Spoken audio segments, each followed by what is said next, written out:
Assalamualaikum warahmatullahi wabarakatuh. Selamat pagi, selamat sore, selamat malam, selamat siang. Nggak tahu nih nanti video ini akan sampai di teman-teman jam berapa. Jadi saya sapa di semua waktu ya. Baiklah, pertama-tama saya mau mengucapkan selamat karena teman-teman sudah melalui tugas pertama dengan baik, sudah mengerjakan tugas dengan baik, sudah mengerjakan tugas dengan tepat waktu. Makanya sekarang ada di sini ya. Nah, di sini kita akan ngobrol lebih lanjut tentang platform, niche, dan mengenal istilah-istilah blogging. Mbak, masih belum bikin blog nih? Iya, masih belum. Kenapa? Karena nanti semua hal yang ada di materi kedua ini akan kita gunakan untuk mengembangkan blog dengan lebih terencana. Tujuannya agar apa? Agar teman-teman nanti ngeblognya lebih enak, lebih lancar jalannya, dan enggak gerusa-gerusu gitu. Jangan sekedar pengen cepet bisa, pengen cepet cantik, tapi basicnya enggak kuat, akar ngeblognya enggak kuat. Saya pengennya teman-teman nanti selesai di Blogspedia Coaching 2 itu akarnya jauh lebih kuat daripada teman-teman yang enggak ada di coaching ini gitu ya. Jadi pesan saya satu, jangan gerusa-gerusu, ikuti dan nikmati materi yang ada dengan sebaik-baiknya. Semua yang dibikin di sini itu ada urutannya, ada maksud dan tujuannya gitu ya. Nah, ngomongin platform blog nih ya. Ya, ini nanti yang kita bahas ya, platform, niche, dan istilah-istilah blog. Nah, ngomongin platform blog, banyak sekali yang bertanya, mana sih yang terbaik? Ya, ini agak susah juga jawabnya. Karena setiap orang pasti punya alasannya masing-masing gitu. Kalau teman-teman tanya sama pengguna WordPress, pasti akan bilang WordPress yang terbaik. Teman-teman akan tanya ke pengguna Tumblr, mungkin akan jawab juga Tumblr yang terbaik gitu kan.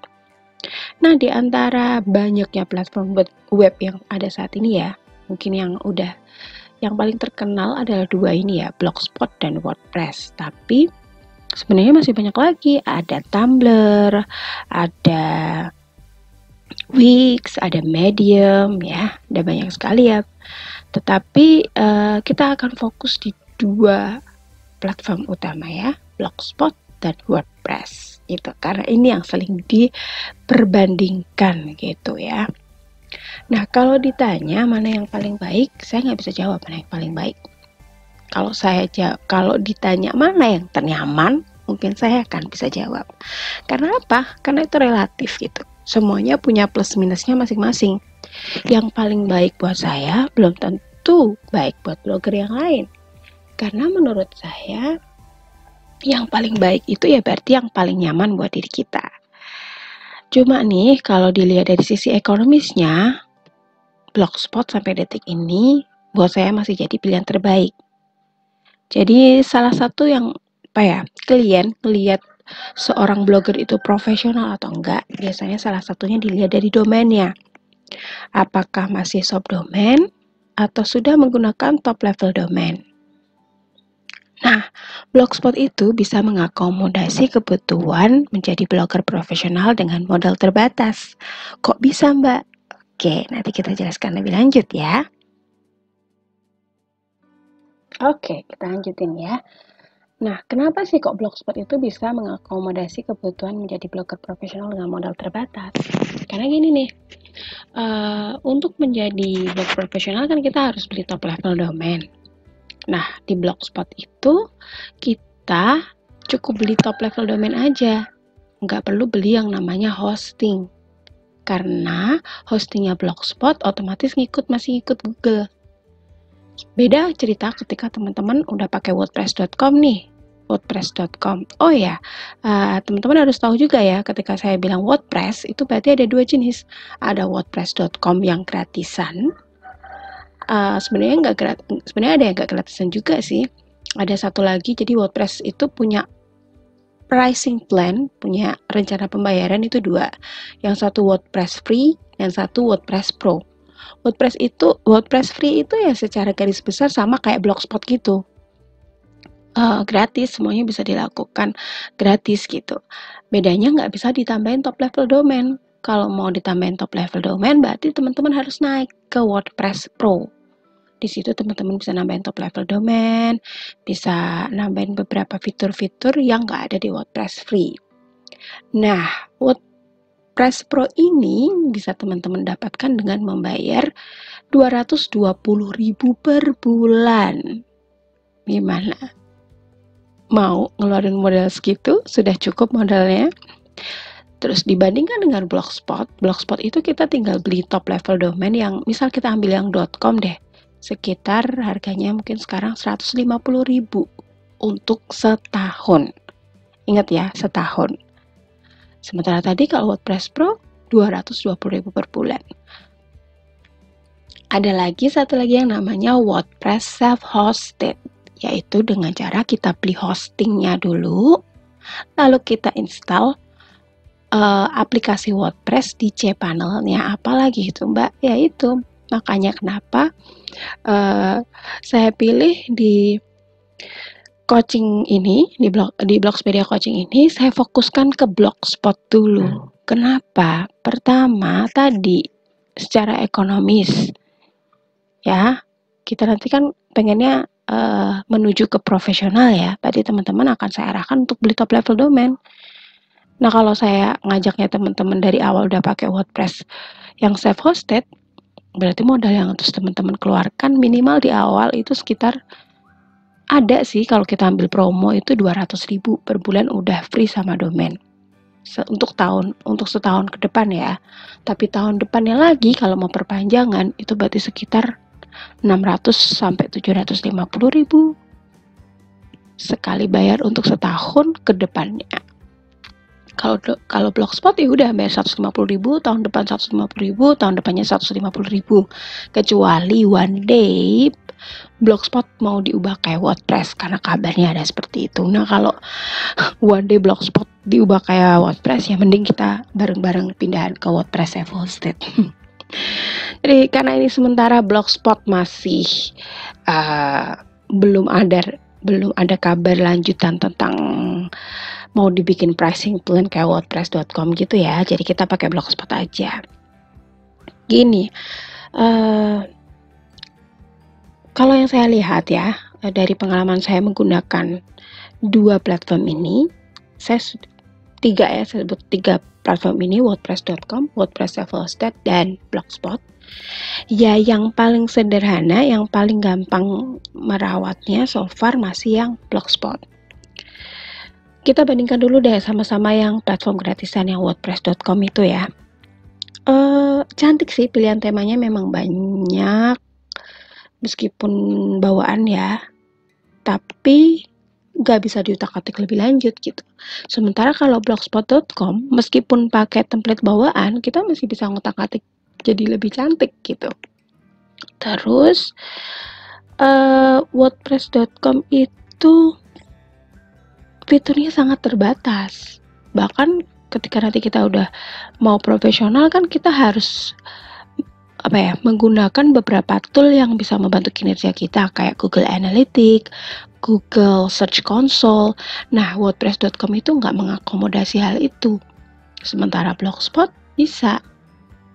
Meskipun kita nggak perlu sewa hosting dan lain-lain kan di Blogspot kan, tapi bisa gitu.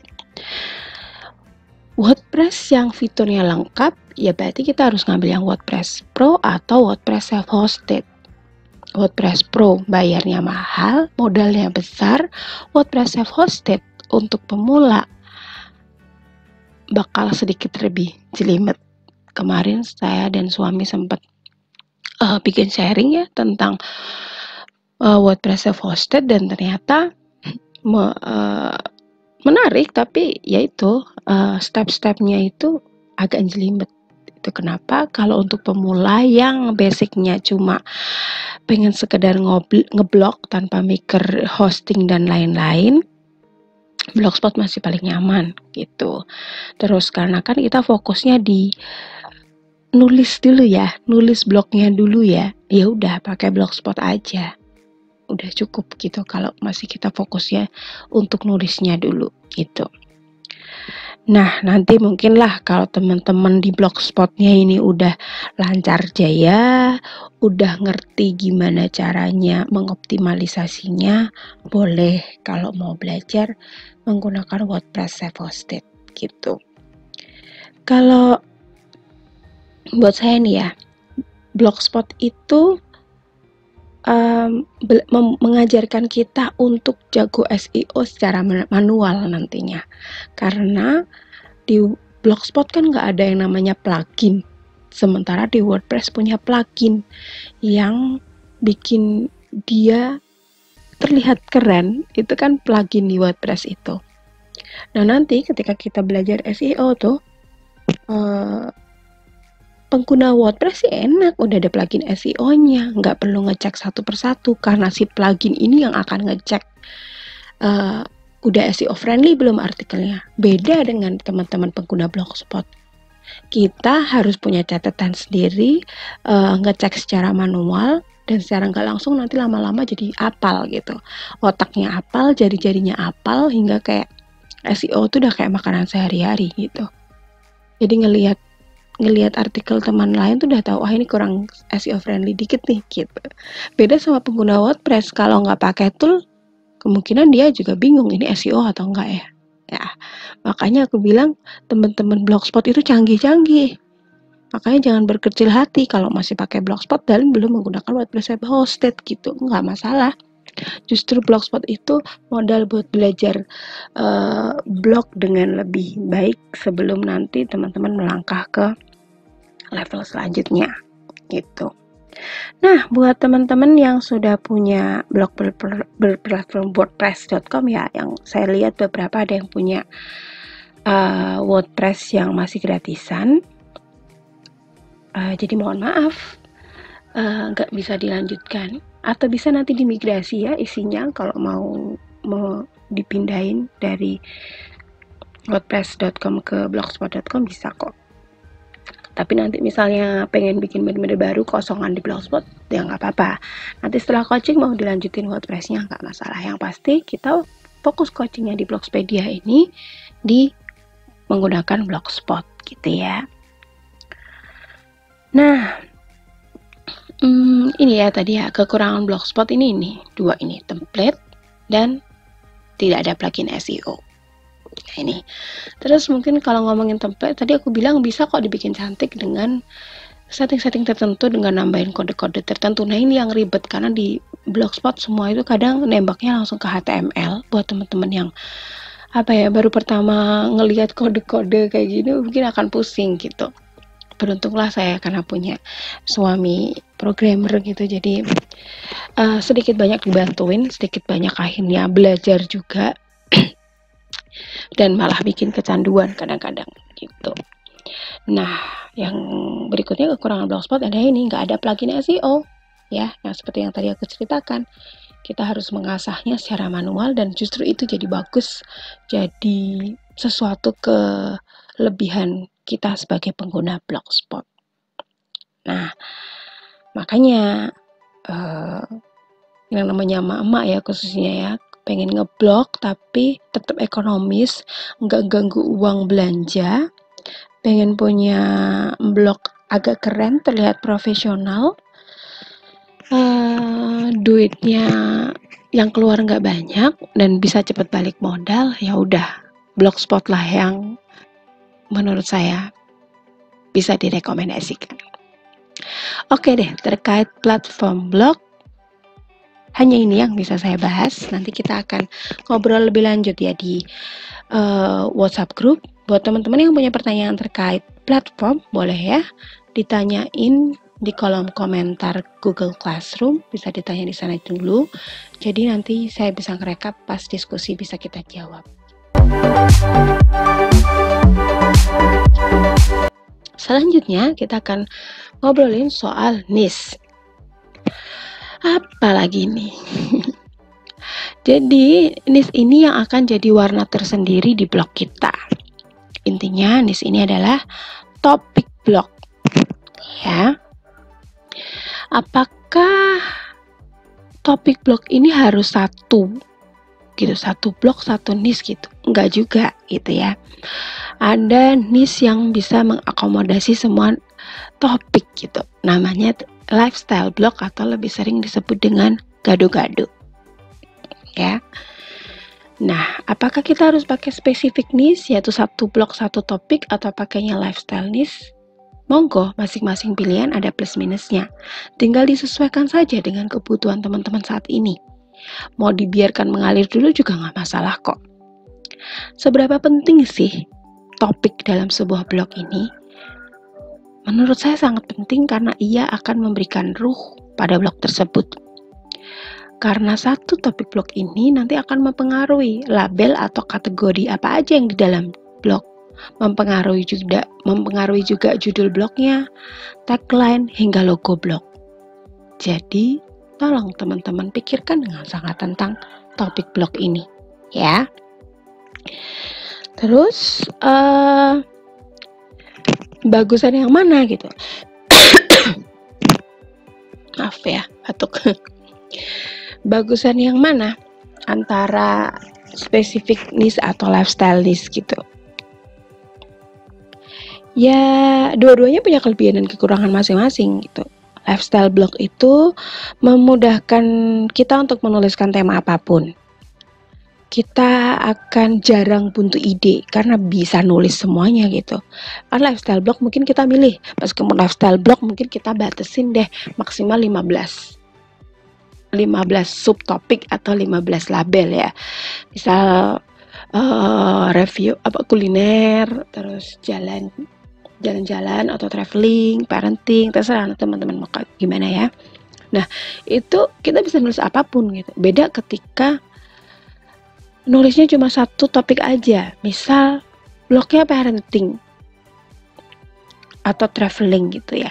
Kelebihannya adalah untuk branding itu bagus. Orang-orang akan lebih ingat kita gitu. Misalnya teman saya yang namanya Mbak Muna Sungkar itu dia punya blog namanya momtraveler.com. Wah, dari namanya udah kelihatan nih, mom traveler, ibu-ibu yang suka jalan-jalan gitu. Berarti kita bisa bayangin bahwa bahwa blognya nanti isinya adalah seorang ibu bersama keluarganya yang akan lebih sering cerita tentang tempat-tempat wisata, gitu kan? Jadi orang akan lebih ingat gitu. Tapi kekurangannya ruang lingkup tulisannya sempit gitu. Kemungkinan buntu idenya besar. Job yang diterima juga terbatas. Tapi spesifik niche atau spesifik topik ya atau satu blog dengan satu niche ini lebih disukai oleh Google, terutama buat teman-teman yang mau main di Google AdSense. Itu kenapa sekarang saya sedang bikin satu blog khusus untuk yang Google AdSense yang memang benar-benar topiknya yang banyak dicari sama AdSense gitu. Nah, kalau lifestyle blog tadi ya, yang satu blog bisa campur-campur topik gitu, enaknya selain jarang buntu ide adalah kita bisa nerima job dengan topik macam-macam juga. Ya kan, misalnya ada topik tentang kuliner kita bisa ikutan, ada topik tentang keuangan kita bisa ambil juga, ada topik tentang review skincare bisa juga gitu kan. Cuma membangun brandingnya kan lebih lama karena kita kan nulisnya campur-campur. Orang datang ke situ biasanya nggak terlalu banyak pembaca setianya gitu. Karena biasanya pas ada satu artikel yang lagi naik daun, orang datang. Tapi ketika begitu ngeliat blognya, kok mbaknya nulisnya campur-campur ya udah gitu. Karena dia bingung ini blogernya sebenarnya spesifiknya di mana gitu kan. Nah, kita bisa membangun branding meskipun topiknya macam-macam dengan cara memilih judul blog yang tepat, memilih judul blog yang unik, URL blog yang unik, sehingga ear catching gitu. Begitu didengar langsung orang ingat, oh ini blognya Mbak Marita, misalnya kayak gitu. Bisa juga menggunakan nantiin gambar header yang unik, yang orang langsung ingat kalau blog ini tuh punya siapa gitu. Terus branding lainnya adalah dengan rajin ngikut lomba. Itu biasanya orang-orang yang punya yang sering ikut lomba, apalagi menang gitu kan, akan lebih diingat sama blogger-blogger lain ataupun orang-orang lain gitu. Nah, jadi enaknya gimana ini soal topik blog? Ya inilah pilihan hidup gitu. Silakan dipikirkan matang-matang.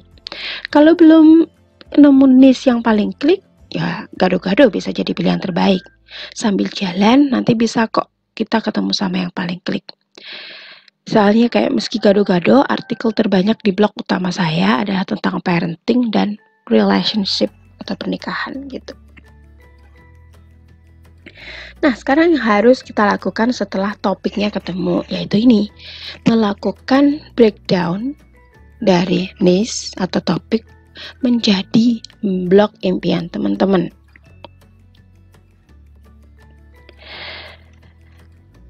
Pastikan setelah itu ya, kita sudah punya bayangan label atau kategori. Yang pertama ini deh.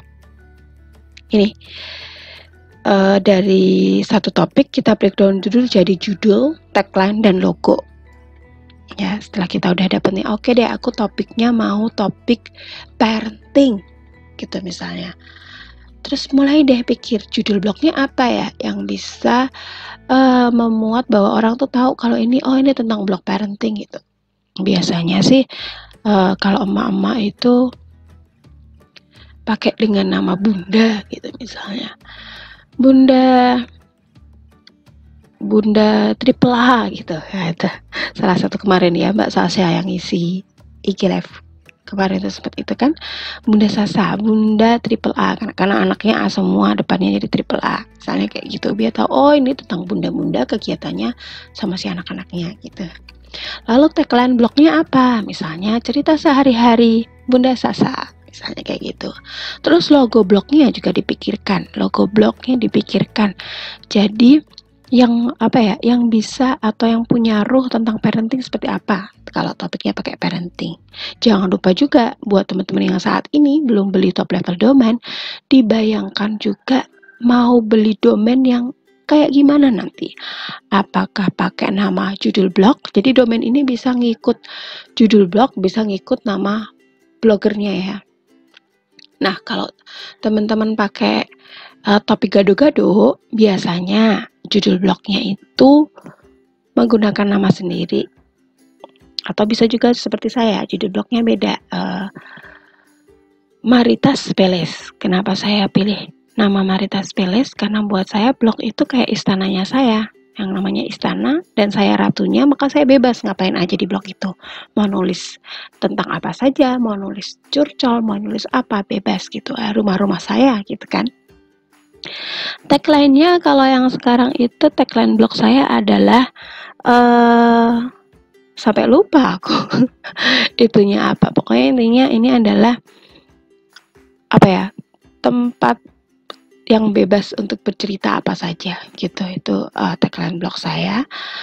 Lalu logo blognya itu saya bikin gambar istana Jepang. Lalu ada logo M-nya.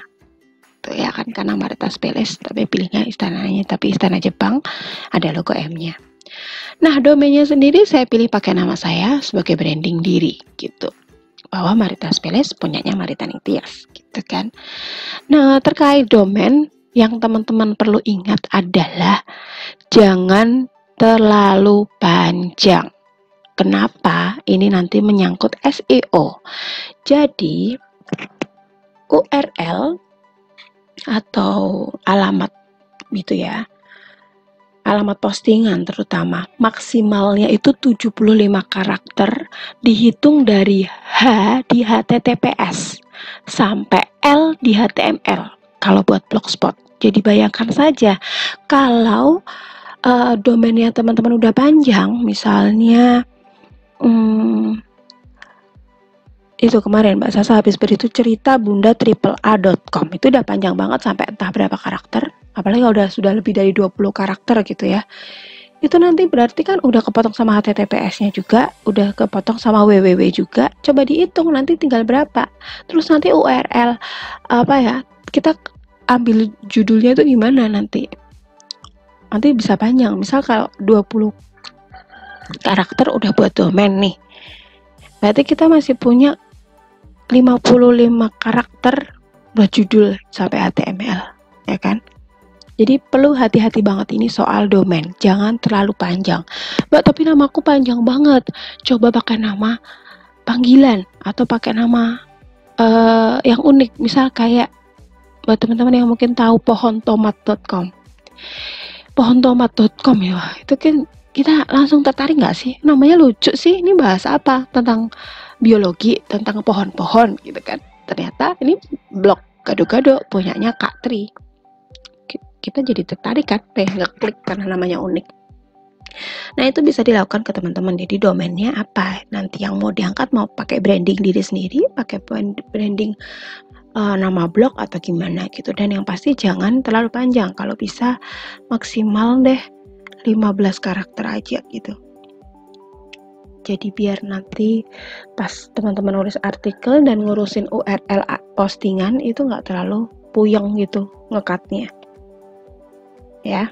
Lalu yang kedua, niche atau topik juga mempengaruhi template blog gitu, terutama saat mendesain header atau memilih warna dasar agar terlihat satu kesatuan gitu. Misalnya milihnya topiknya parenting, ya berarti kan di headernya nanti mungkin ada gambar sama keluarganya atau ada gambar tentang sama anak-anak gitu kan. Atau kalau milihnya templatenya jalan-jalan gitu atau traveling, berarti headernya bisa dengan gambar jalan-jalan gitu kan, atau gimana gitu. Kalau Maritas Vela sendiri gambarnya adalah gambar logo saya, gambar karakter kartun saya sedang ketik dan lagi ada apa sih semacam chat gitu ya kan, karena bebas cerita apa saja, zona bebas bercerita gitu kan. Jadi bebas cerita apa saja, lo ada gambar chat di situ, sama intinya itu maksudnya aku ngetik ngobrolin apa aja nih gitu. Jadi teman-teman coba nanti mulai dipikirkan headernya kayak gimana, warnanya juga mulai ada bayangan pengennya nanti warnanya seperti apa gitu. Kalau saya karena penggemar biru, jadi blog saya ada unsur birunya. Lalu selanjutnya adalah yang perlu dilakukan adalah membreakdown niche menjadi label atau sub-sub kategori yang bakal dibahas di blog ini tuh apa aja gitu. Misalnya nih, kalau kita milihnya gado-gado, pasti kan kita udah punya bayangan label yang bakal ada di blog itu apa aja. Misal kalau kayak di blog saya yang maritanintias.com itu ya, ada asah asyah asuh itu tentang parenting. Lalu ada jalan dan jajan itu untuk kuliner dan traveling. Lalu ada Teknoto itu untuk teknologi dan otomotif. Lalu ada beauty and fashion itu untuk review-review skincare dan juga tentang tips-tips tentang fashion. Kenapa saya jadikan satu, nggak seperti itu, nggak misalnya beauty sendiri, fashion sendiri, karena saya nggak banyak nulis tentang itu. Jadi saya sempat dulu semuanya saya tulis ya, beauty sendiri, fashion sendiri, review makanan sendiri, review jalan-jalan sendiri, tapi nggak ada isinya gitu, cuma dikit karena memang saya fokusnya kan lebih banyak nulis di parenting sama di relationship ya, di pernikahan gitu. Makanya akhirnya beberapa label yang nggak banyak tulisannya saya gabungin jadi satu gitu, biar orang kalau ngeklik tuh nggak isinya ada label tapi isinya cuma satu tulisan gitu kan, nggak asik gitu. Nah, untuk label ini coba teman-teman dari awal di breakdown. Teman-teman udah punya catatan nanti di blog teman-teman mau ada label atau kategori apa aja. Kenapa? Salah satu kesalahan blogger pemula adalah punya banyak label di blognya. Saya sendiri juga kayak gitu dulu. Jadi setiap kali nulis artikel ganti label. Setiap kali nanti, misal nih hari ini udah nulis tentang parenting, harusnya kan udah labelnya udah ada kan parenting. Tapi besok nulis tentang parenting lagi, labelnya diganti jadi tips pengasuhan. Akhirnya sebenarnya topiknya tentang parenting, cuma labelnya di banyak, ada parenting, ada tips pengasuhan, ada portofolio anak, nyampur jadi satu padahal isinya cuma satu itu tentang parenting gitu. Jadi teman-teman mulai deh di breakdown, terutama yang baru mulai ngeblog sekarang ya. mulailah uh, rancang dengan benar-benar kategori blognya apa, label blognya apa, ditulis di buku gitu. Jadi nanti ketika mulai nulis blog nggak bingung lagi nanti mau ngisi label pakai apa. Jadi lebih rapi, nggak satu blog isinya ratusan label gitu. Orang pembaca yang ngelihat jadi ini apa sih label semua keluar kayak gini gitu, nggak rapi, nggak enak dipandang. Itu ya PR pertamanya.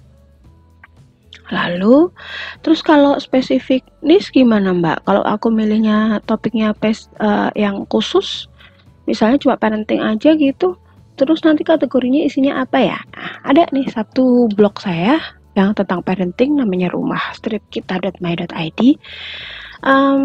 Saya di situ tentang parenting ya, jadi akhirnya saya breakdown jadi satu portofolio anak, yang kedua tips parenting.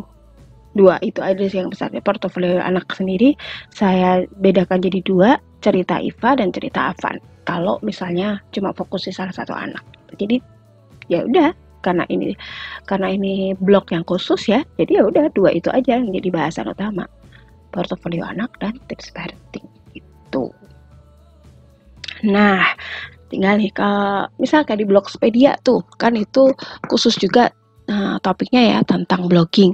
Di situ maka saya ada satu tutorial blogging karena ini pakainya WordPress, jadi saya bisa pakai subkategori. Ada tutorial blogging untuk WordPress dan ada tutorial blogging untuk Blogspot.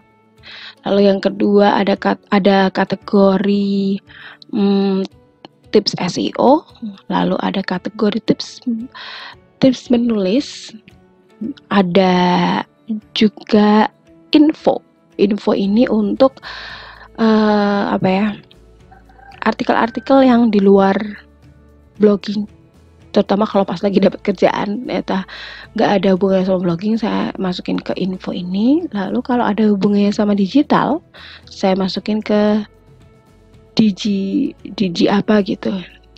Jadi sejak awal sudah membreakdown labelnya, kategorinya, jadi nggak bingung lagi setiap mau nulis ini mau tak masukin ke label yang mana ya, atau malah jadi nulis bikin label baru lagi jadinya banyak gitu. Baiklah, selanjutnya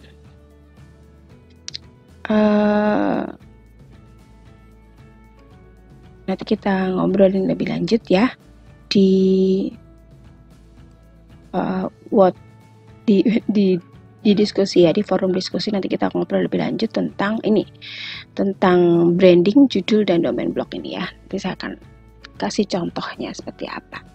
Baiklah, untuk soal niche dan bagaimana breakdownnya, jadi tagline, template, kategori, labelnya nanti kita bahas lagi di Google Classroom dan juga di WhatsApp group. Sekarang kita akan lanjut ke ini poin terakhir, yaitu istilah-istilah dalam dunia blogging. Nah, nanti mungkin ini tuh akan sangat banyak saya obrolin, mungkin secara nggak langsung akan sering kita obrolin dan sering muncul dalam obrolan kita biar teman-teman nggak bingung. Nah, ini nanti kita bahas deh dikit-dikit gitu, biar nanti nggak kaget itu apalagi sih yang Mbak Marita omongin, puyeng, saya nggak pernah dengar sebelumnya gitu ya. Mari kita kenalan. Nah, inilah beberapa istilah berikut yang mungkin akan sering kita dengar saat nyemplung di dunia blogging. Yang pertama, platform. Tadi kita udah jelasin ya, platform itu adalah mesin blog gitu. Ada Blogspot, ada WordPress, Wix, Medium, dan lain-lain. Yang kedua adalah template atau tema blog. Tema blog ini biasanya di setiap platform sudah menyediakannya, template bawaannya gitu, tapi memang sederhana. Nanti kita bisa juga memakai tema yang disediakan pihak ketiga. Yang berikutnya adalah niche. Niche tadi juga sudah kita obrolin itu tentang topik blog. Yang keempat adalah meta deskripsi. Apa itu meta deskripsi? Meta deskripsi itu adalah penjelasan blog. Jadi blognya itu isinya tentang apa gitu kan. Nanti kita bikin meta deskripsi ini tuh nggak istilahnya kasat mata ya, yang bisa ngelihat itu Google, tapi kita bisa nyetingnya di bagian tertentu di pengaturan blog gitu. Ya, teman-teman harus punya meta deskripsi blog ini. Biasanya meta deskripsi blog ini bisa diisi dengan tujuan dari blog ini apa gitu. Lalu berikutnya ada dashboard. Ya, ada dashboard. Dashboard itu adalah tempat kerjanya teman-teman. Tempat kerjanya teman-teman, ruang kerja blogger. Di sini kita bisa edit tulisan, melihat tayangan blog, membaca dan menghapus komentar, mengelola pengaturan terkait blog. Nanti ada sesinya tersendiri untuk pengenalan dashboard pastinya setelah blognya udah jadi, ya kan? Lalu layout. Layout itu tata letak. Secara umum ada header, body, sidebar, dan footer. Header itu menampilkan judul blog, body itu menampilkan isi utama blog atau artikel. Lalu sidebar itu sisi samping, kanan atau kiri. Tapi kalau yang recommended itu di sisi kanan ya, sidebarnya. Biasanya diisi dengan widget profil, arsip, popular post, dan sebagainya.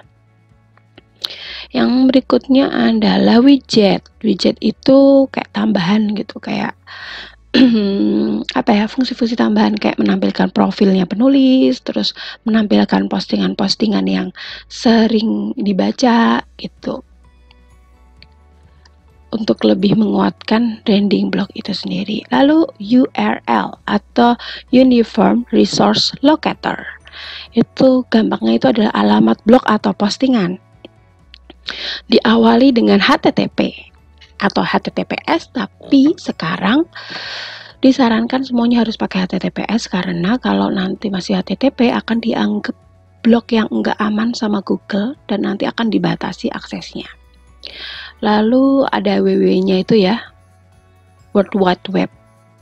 Nah, kalau WordPress itu www-nya bisa dihilangin, jadi bisa langsung https://2 maritaningtias.com gitu. Tapi kalau di Blogspot nggak bisa, www-nya harus selalu ngikut gitu. Nah, kalau apa ya, pengertian secara ahlinya itu URL adalah cara mengidentifikasi lokasi file di internet. Jadi garis besarnya URL itu sebuah cara bagaimana kita menemukan sebuah file yang berada di internet, baik berupa situs, gambar, video, atau program perangkat lunak, ataupun jenis file lainnya yang di-host di server. Itu. Selanjutnya adalah domain. Domain itu tadi ya, bagian dari URL tadi ya, domain itu ya.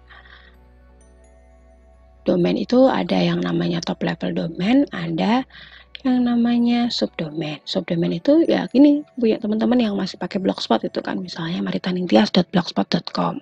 Ketika dijadiin top level domain jadi maritaningtias.com gitu. Jadi yang belakangnya masih ada blogspot.com, wordpress.com, wix.com, itu berarti masih pakai subdomain gitu. Saat domain kita udah custom, kita nggak bisa dengan bebas ganti-ganti ya. Karena kan domain itu juga menyangkut branding, jadi jangan gampang gonta-ganti domain. Pastikan memilih nama domain yang tidak akan pernah disesali. Cara memilih domain, satu, jangan terlalu panjang, karena nanti URL postingan yang baik dan SEO friendly itu nggak boleh lebih dari 75 karakter. Kalau URL blog kita udah panjang, nanti bikin URL postingannya akan jadi puyeng gitu. Terus jangan pakai angka dan strip, bisa jadi spam. Gunakan kata-kata yang mudah diingat orang dan gak susah ngetiknya. Pilih yang memperkuat branding. Kalau personal blog biasanya menggunakan nama blogger sebagai domainnya. Selanjutnya ada blog walking. Blog walking itu berkunjung ke blog lain untuk membaca artikel dengan atau tanpa meninggalkan komentar. Ada blog walking, masih ingat? Selalu dipegang ya adab-adabnya. Lalu yang berikutnya adalah monetisasi, yaitu memaksimalkan blog sebagai sarana mendapat penghasilan. Bisa lewat pasang AdSense, menerima iklan banner, placement konten, job review, dan sebagainya. Nanti akan dijelaskan lebih lanjut di materi peluang blogging. Lalu ada Google Analytics. Google Analytics adalah fasilitas dari Google yang memudahkan kita untuk mengetahui jumlah penayangan blog, target pembaca, usia pembaca, artikel paling banyak dicari, dan lain sebagainya. Lalu Google Search Console adalah fasilitas dari Google yang memudahkan kita untuk melakukan indexing artikel blog. Jadi nih, ketika blog udah diterbitkan, itu tuh sekarang itu agak sulit untuk langsung di crawling sama si Google, nggak langsung bisa cari di pencarian gitu.